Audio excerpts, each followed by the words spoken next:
to Inside Personal Growth Podcast. Deep dive with us as we unlock the secrets to personal development, empowering you to thrive. Here, growth isn't just a goal, it's a journey. Tune in, transform, and take your life to the next level by listening to just one of our podcasts. Well, I'm Greg Voisen, the host of Inside Personal Growth, and welcome back to Inside Personal Growth for another edition of our podcast. And joining me on the other side, so if you're watching on YouTube, you can actually see his lovely face. If you're listening on iTunes or Spotify, well, good luck to you. But you can always go up and look for us on YouTube at InsidePersonalGrowth.com, and there you'll find Carter and I. Good day to you, Carter. How you doing? I'm doing Greg. I'm doing great, Greg. How are you doing today? I am doing good. It's a beautiful day here in Encinitas, California, and you're joining us from the Nashville area. Is that right? I'm actually in Philadelphia today. I kind of have Philadelphia. a couple different places, but yeah, today I'm in my Philly area, my Philly Okay. spot. Well, I'm going to let the listeners know a tad bit about you. Then we're going to get into these two books that he sent to me: How to Effectively Release and Promote Your Music as an Independent Artist. And I'm going to pull that one away and show this one to all the people watching on video. And that was the YouTube Google Ad Rockstar Guide for Musicians. So we'll get into that.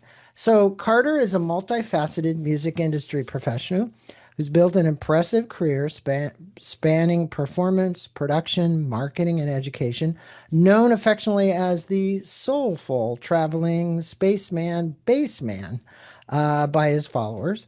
Carter began his music journey at the age of 15 and since evolved into a recognized authority on both the creative and business side of music, which is pretty interesting because we don't always get that. As a performer, Carter has toured globally as a bassist for R&B legend Freddie Jackson since 2016, sharing stage with artists like Jeffrey Osborne, Tower of Power, Brian McKnight, Patti LaBelle. His studio work has taken him to major music centers, including New York, Los Angeles, Nashville, Philadelphia, collaborating with Grammy-winning musicians and producers such as Pablo Batista, Leon Huff, David Ivory, and Chick Therese. Hopefully I said that right. I don't know that gentleman.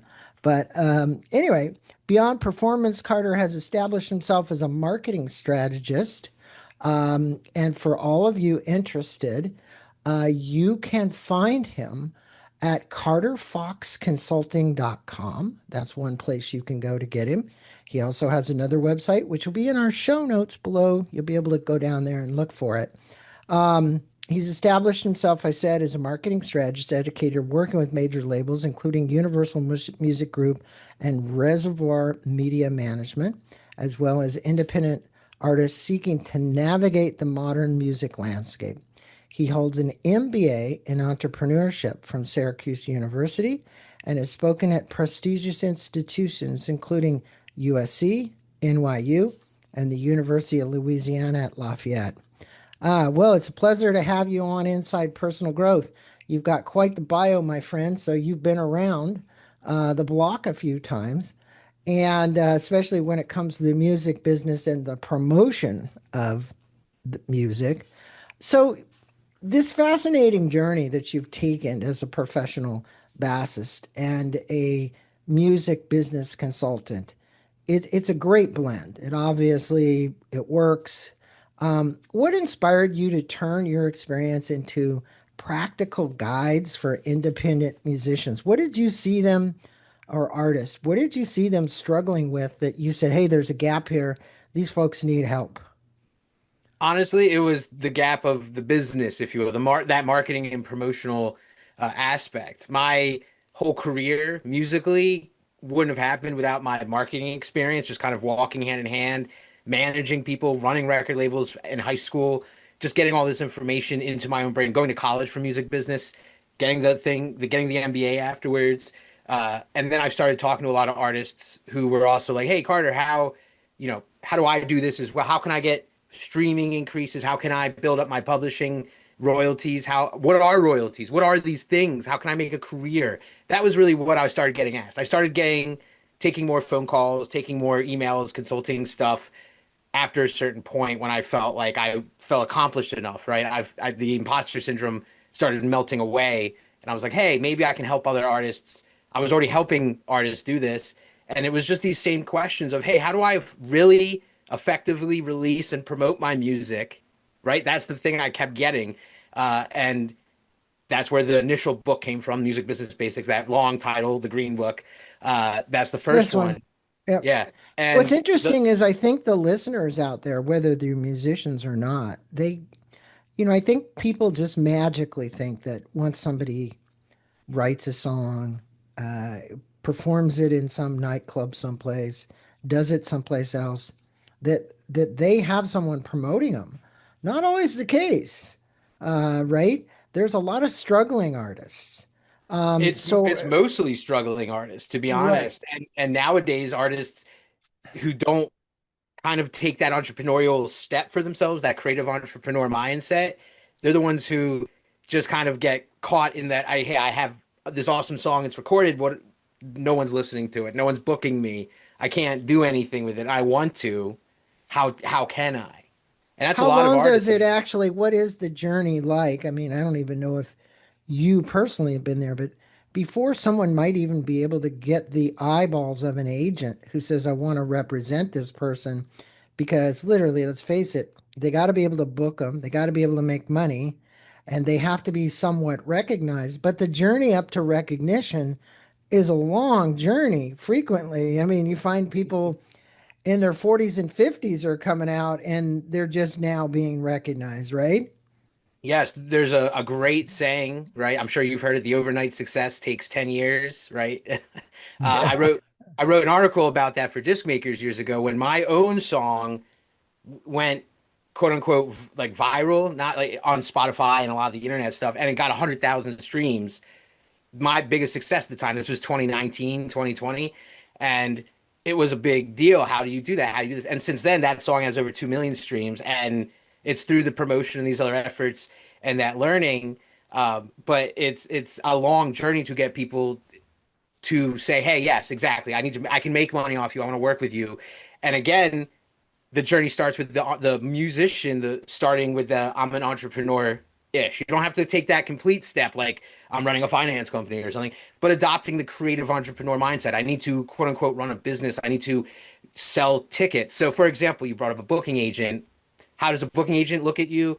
You sell I just saw some stats about this. It was like performing 50 ticketed shows a year that is at least 75% sold out. That's a lot. And here's the truth. If you do that without an agent, you are very effective at what you're doing. You're very successful at promoting yourself, most likely, your team, whoever is already working with you to book it. So you've learned the connections. And that's where you also see this entrepreneurship happening a lot of it's no longer necessarily these huge booking agencies, not just CAA or ICM anymore. There's tons of local, regional, almost now national, international independent agencies, just like independent labels, because the artists went out there, found all the connections, started booking themselves, started running tours and building fans, starting booking tours for their friends in bands, and then now a whole business has evolved out of that.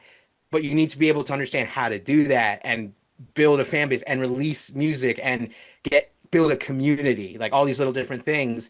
And then at the end of the day, as a musician and a music business person, if something goes super successful, so beyond selling tickets at a show, beyond selling CDs or t-shirts at a show or online, something goes viral, starts getting placed in movies, other artists, maybe bigger, or you write a song and it goes viral, Beyonce wants to cover it.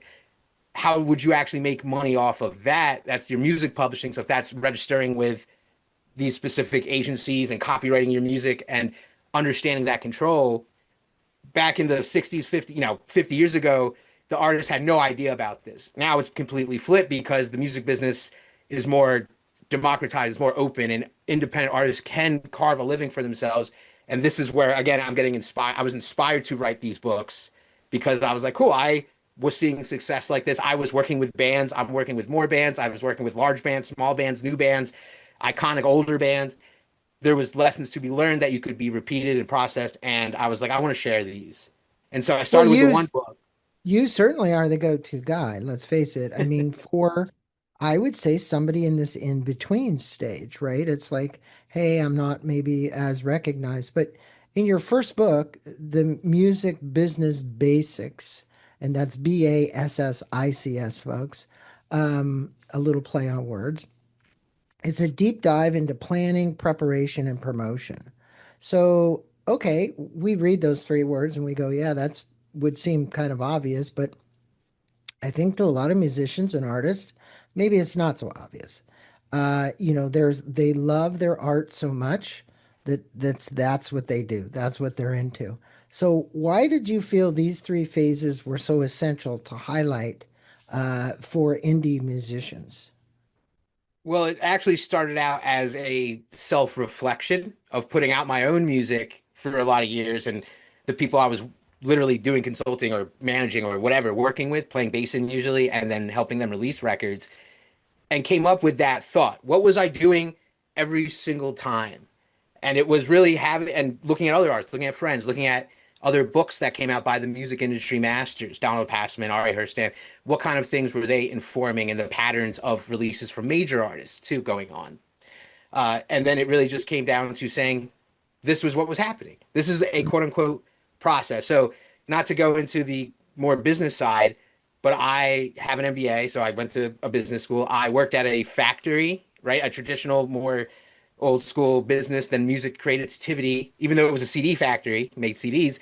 To learn this, I learned about manufacturing process, something that you can repeat, improve, and learn from, and then grow with.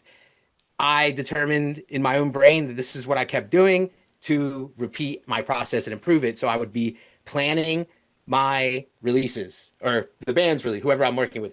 We set a release schedule, we set goals, we figure out the little bits of what you want to accomplish with that release. Do you want merch? You want vinyl? Do you want 100,000 streams? Do you want radio airplay? Do you want to book a whole tour, etc.?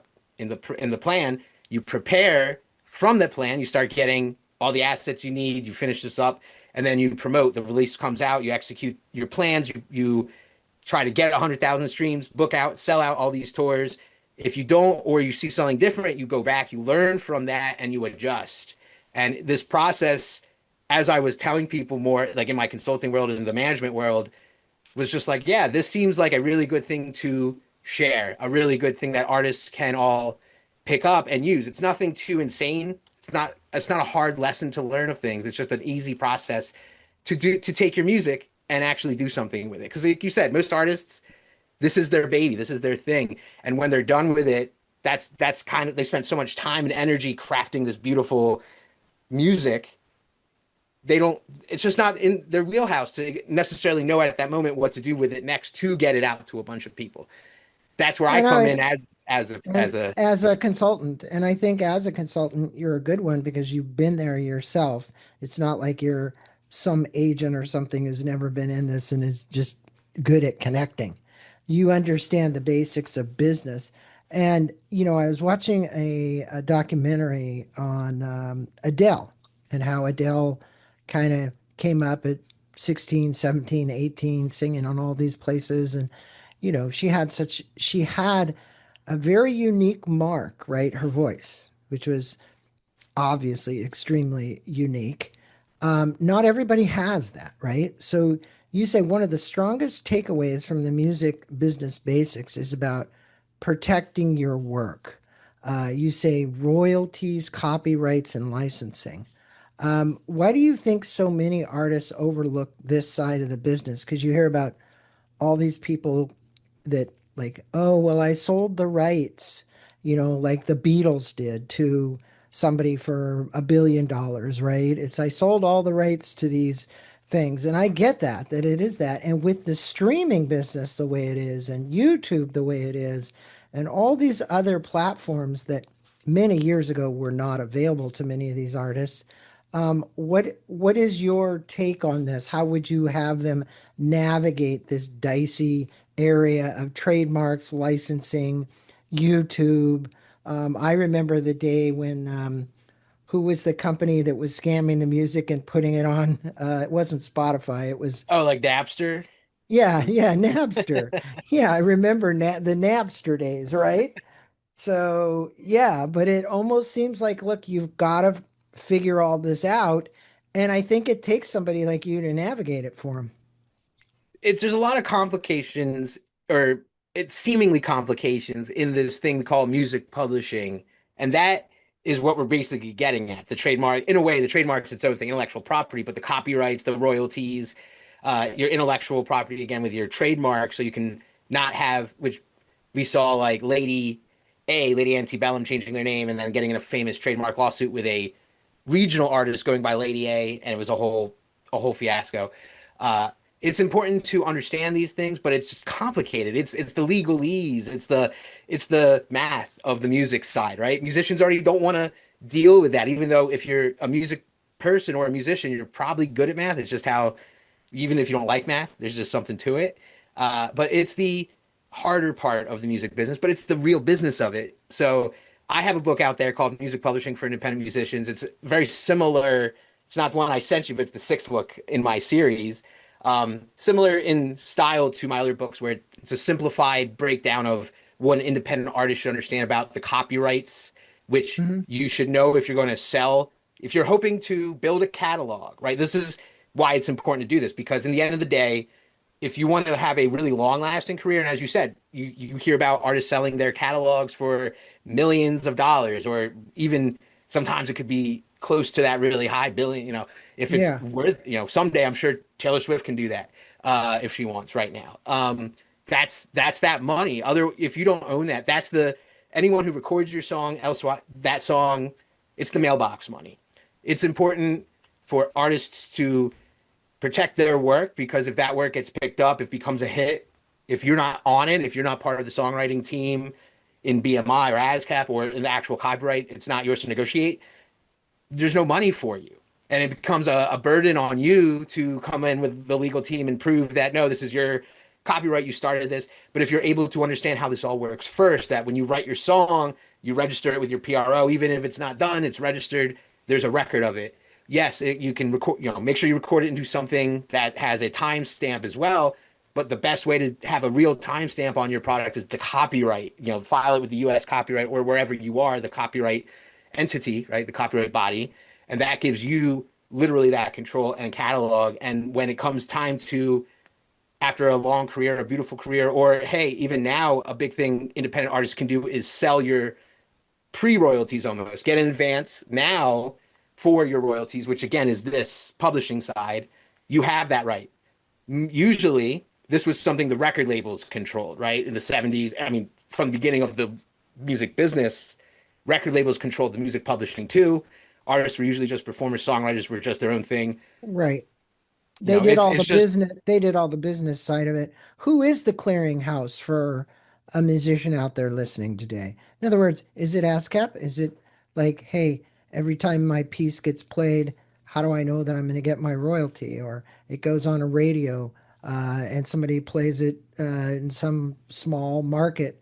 How does all that make it real simple? But simply, how does it get funneled? And then how does that actually all get paid out? so it's exactly as you were inferring. It splits these rights into a few places. So a radio, every time your song gets played on radio, or in certain, if a restaurant plays it in the background, BMI or ASCAP, these performance rights organizations collect money. They're keeping all this data. Especially now that most stuff is digital, it's a lot easier. But back in the day, people are sending in the paper forms. It's someone's job to go to a restaurant and make sure they have a license. Through that, you get a check every quarter. If you make a threshold, all your music's registered through your PRO, they send you the money. When it comes to streaming, like Spotify, Apple Music, whatever, your distributor, it could be CD Baby or these DistroKid, Universal Music Group, whoever that may be, will send you that money through that. There's a few other rights out there now too, like internet radio. YouTube is actually a different kind of play on this stuff to make sure you're registered. You need to use something called sound exchange and your mechanical licensing collective to collect these mechanical royalties as well. You can use a site called Song Trust to help you do that independently. It's all publishing administration. So I'm trying to keep it simple.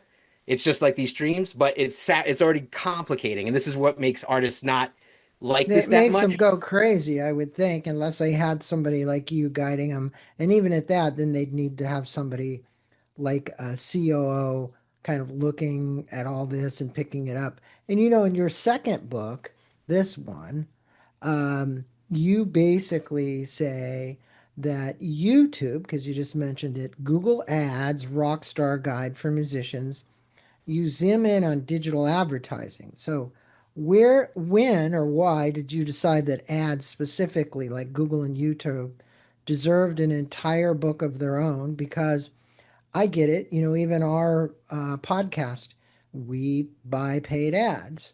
Those paid ads boost listenership. They boost impressions. They boost clicks.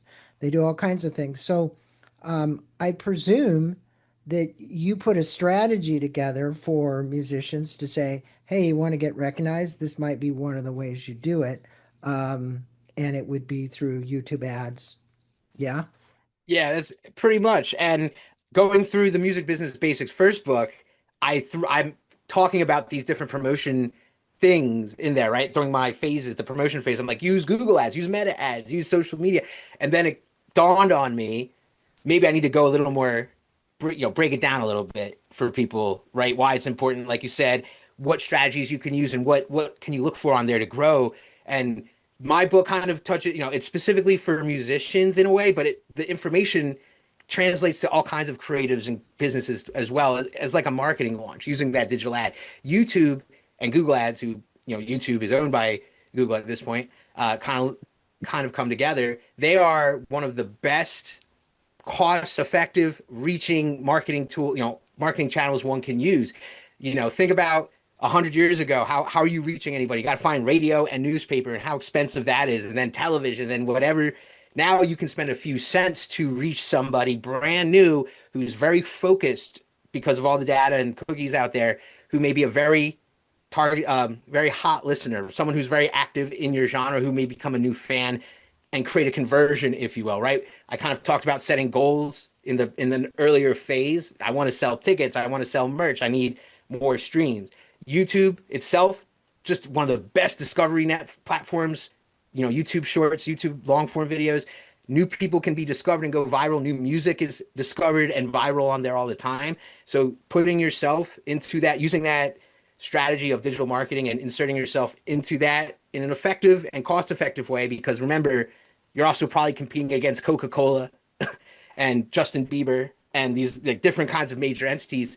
You want to understand what you're doing the best and optimize the best. So I kind of broke down in the book what YouTube and Google Ads is, right, for an artist, how you can go in and optimize yourself for it, a few different kinds of strategies and how to build those ads out, and then a bunch of helpful hooks that will at least give you a basis to start on those conversions, right? So if an artist writes music, let's say they've written quite a bit and they want to host it somewhere, are you saying, hey, you can set up a channel at Spotify, you can set one up at SoundCloud. You have so many places you can do this, right? I even see artists still who have like literally a website for themselves that are hosting music off their own website. Now, I don't think their website's probably getting tons of hits, so it would be smarter to have it someplace where, thousands and thousands of people every hour are coming through to look at the music. So, what's your take on that? And talk to us about your 30-day ad campaign planner. Sure. So the 30-day ad campaign planner is that breakdown of what you can do in 30 days, right? Using specifically, I kind of put it in the different books depending on what you're doing, what it is, but we're talking about the YouTube Google ads. So a 30-day YouTube ad, Google ad planner, starting with optimizing your channel, running the ad based on what you're looking to do, introducing some retargeting aspects, which is adding a little quote unquote complication, but just nuance to your marketing.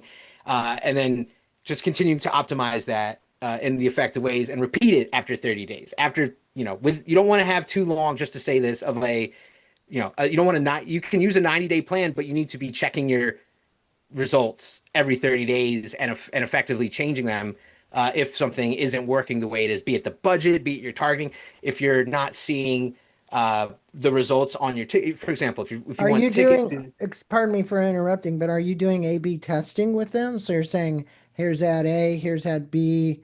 We want to see which one does better. And then if there's B does better, we're going to do a rinse repeat and we're going to keep putting that into the cycle. Or how are you helping them test out certain ways to get recognized?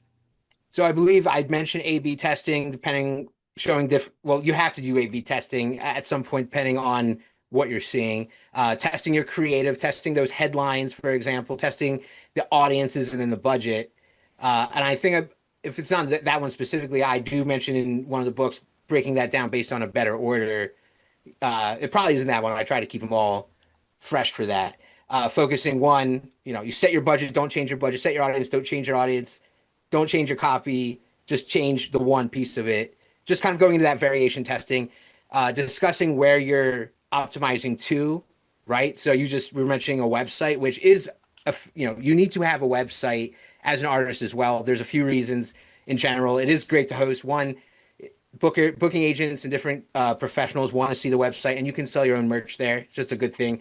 But if you're selling tickets or you're trying to push streams, you obviously can't necessarily send them to your own site. You want to send people to Got where it. they're being discovered. So you can also test that, right? That's another thing. And I've tested this on YouTube platforms, Meta platforms, where you're sending what link, right? Like I can send you to Yeah. Spotify, I can send you to my website, I can send you to a landing page with tracking information. And at the end of the day, that's definitely the probably the best one if you're able to get tracking info. We don't have to go down the rabbit hole of conversion optimization, but making sure your Google tag and all that is optimized as well on your website to Well, find the you're best. looking to track it, but you're also looking at conversion rate. And like you said, we don't need to go down the path of conversion. That's really if somebody clicks on it and then purchases something from you, then you could say that they converted. Now, looking back, what was the breakthrough moment either in your career or in helping another artist that showed you the power of combining music with marketing strategy? You got a degree in entrepreneurship. I think people can already tell by the way you speak, your high level of energy, that you're a really good salesperson and entrepreneur. You're a good marketer. Let's put it that way. If you don't want to be known as a salesperson, you're a good marketer. So tell Yeah, you me, nailed that. Jeez. yeah, right. Well, I can just interplay the terms. Salesperson or marketer. You're a really good marketer, Oh Carter. goodness. So, I don't think I'm a good salesperson at all. So that's what made me even laugh the way you're saying that. That's cracking well, me up. but you are an entrepreneur. You have a degree in entrepreneurship, and Oh, it's all important. I think the artists who create that I'm not saying they don't think about entrepreneurship, but it's not the first thing on their mind. It's like my first thing on my mind is to create a really moving piece that people are going to enjoy and they're going to love the tune. Um, Pharrell, what is it? Pharrell Williams? Am I saying his first name right? The happy thing Yeah. that just went totally viral. I mean, that's a tune that almost anybody can remember any time. And it's like as soon as you say, here it is, and here was this guy from nowhere who created that song, and it was great, right? To It this makes you day, happy. I mean, and it, you know what? I just want to put that point 100% back out there too, because I know I harp on this in all the books. The number one important thing with creating music and the music business is creating the music. I know, is the music. yeah, For all the insanity that I'm talking in the copyright yeah, law, yeah, yeah. it is all it all starts with great music. And just to even kind of think, answer your question or like marinate on the question a little bit was, I think I started really falling into business. I'm playing bass and I'm doing a lot of bass sideman. And why I started picking up being like, what can I do to help as a business person is because I never felt I always wanted to be a lead singer or like that person, that attention person, but I can't sing or I don't have the confidence that I can sing.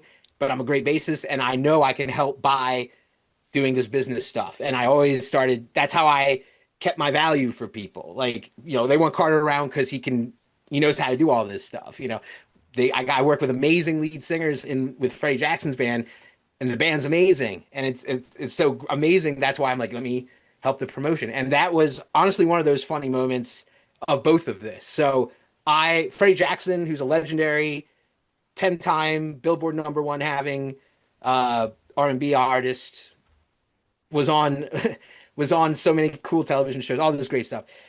I started working with his manager, and I was doing his social media. That's how it really started. I wasn't playing with him yet. I was playing with another band adjacent, and like the management team all kind of started working together. And I started doing Freddie's social media, and this is 2014. Doesn't have any other social channels. In a year, in 2 years, I literally, me and the manager can watch all the channels grow, all the streaming numbers grow, all the bookings grow. Like, this is just from us putting in the marketing promotion effort, putting in some doing what we do on this side. And then all of a sudden, Mr. Jackson's like, all right, come play bass.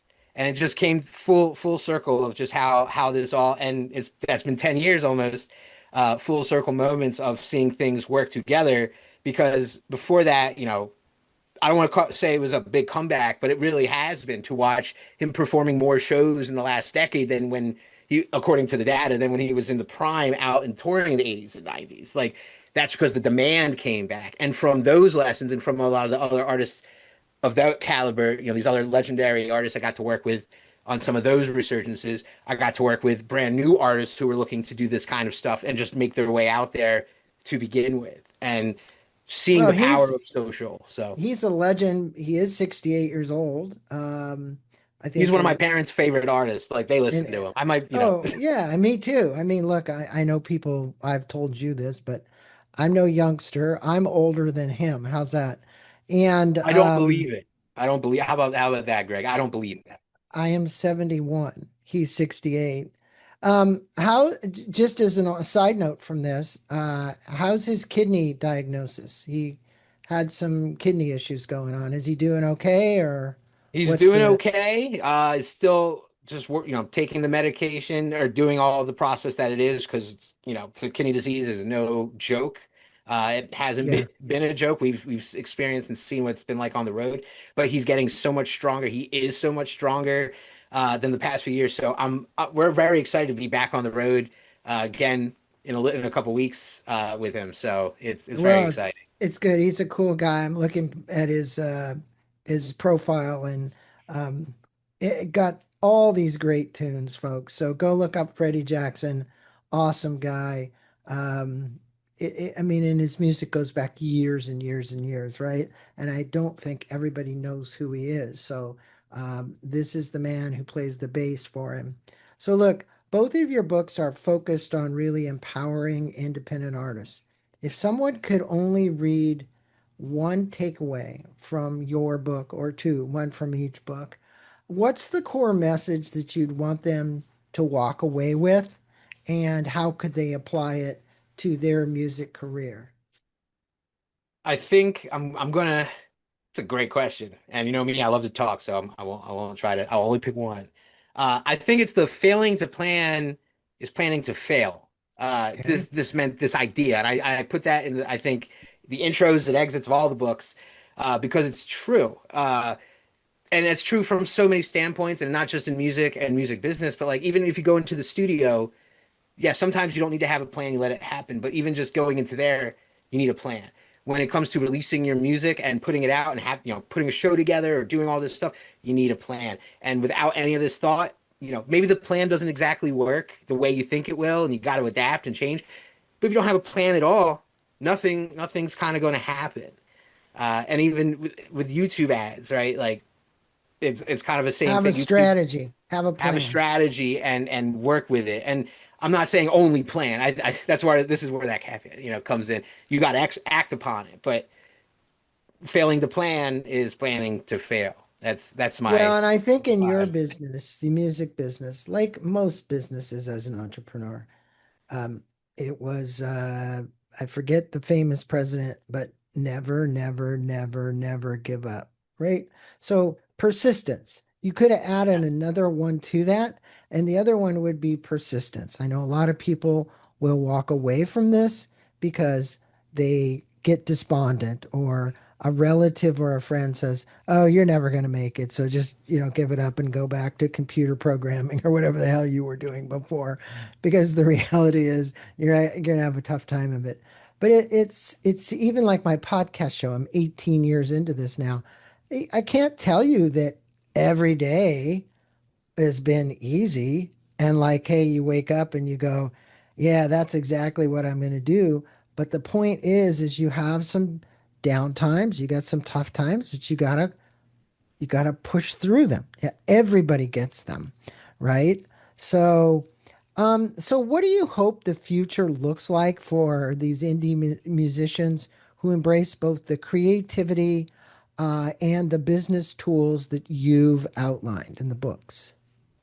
I hope to see a bunch of happy, successful, quote unquote, musicians, artists who are living a healthy, safe, happy life through the music and art that they create and the business that they're developing around that. And that's what I want to see. And I've seen some people turn, not just because of my books or anything, I'm not trying to take that credit, but once they've kind of adopted that, hey, I'm a little bit of a creative entrepreneur mindset, they take just putting out music to another level, be it finding a way to go on world tours, going beyond just regional or national, but actually figuring out to go to Europe and Asia and Australia, to even formulating their own new entrepreneurship ventures, be it the booking agencies we talked about, music festivals, developing their own kind of businesses like a vinyl printer. We have a famous recording studio who in Philadelphia called Studio 4, who tons of Lauryn Hill, the Fugees, Cypress Hill, it was just coming out of this famous era,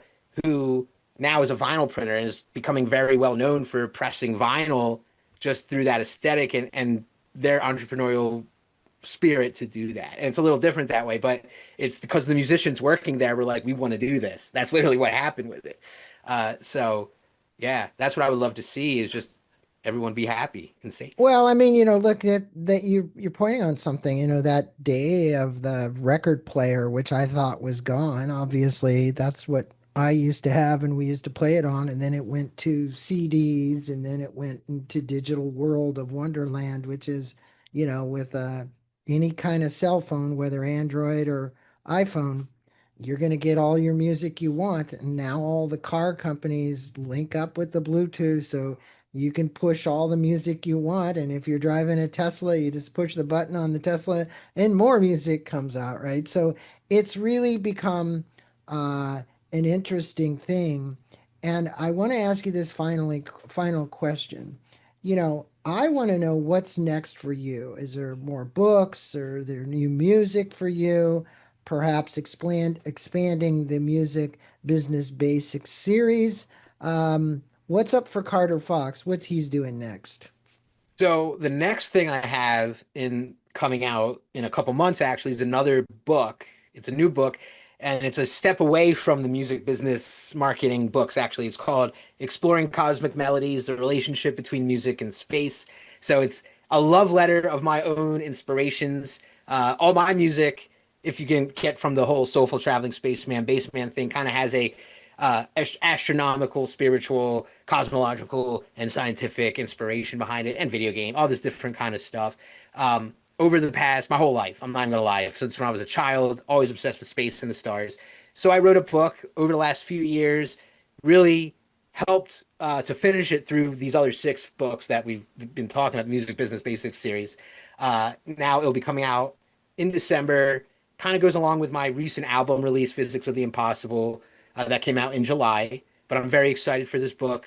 It kind of explores history and just how humans have always been inspired to create music by space and the stars. And that's through astrology, through astronomy, all the way up to today with music like mine and all the electronic musicians and composers like Hans Zimmer and Philip Glass. I'm very excited about that. And just to throw it out there, I am working on the second edition of Music Business Basics, that green book. So it may be a little more expanded with some of this information we've been talking about today within it, but I'm still trying to keep it that easy digestible, easy actionable book because that's the number one feedback I keep getting, to be honest. I keep getting told people are buying my book and some of these other books that are great, but mine's just since it's a little shorter, it's a little easier to act upon. Plus, I'm a musician who lives it and does it and works with the musicians who are living it and doing it too. It just has that real world aspect to it to take away. Well, I love the fact that you are working in this ethereal world with the connection between the cosmos. I know that, people who are doing that usually are extremely inspired by this element. There's a whole spiritual connection, which goes deeper and beyond when we really realize how small we are in the overall size of this universe. You really begin to realize, right?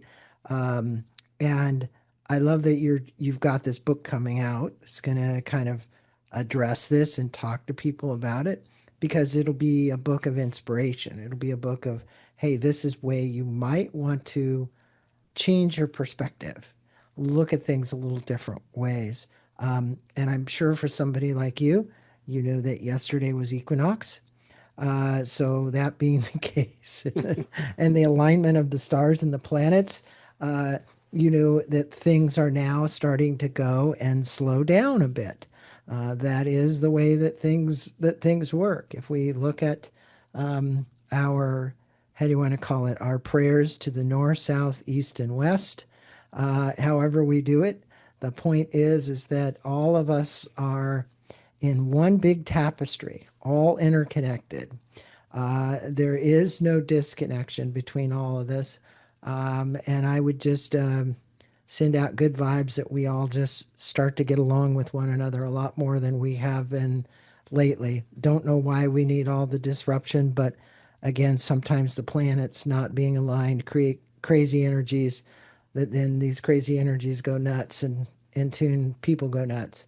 So, anyway, pleasure having you on Inside Personal Growth.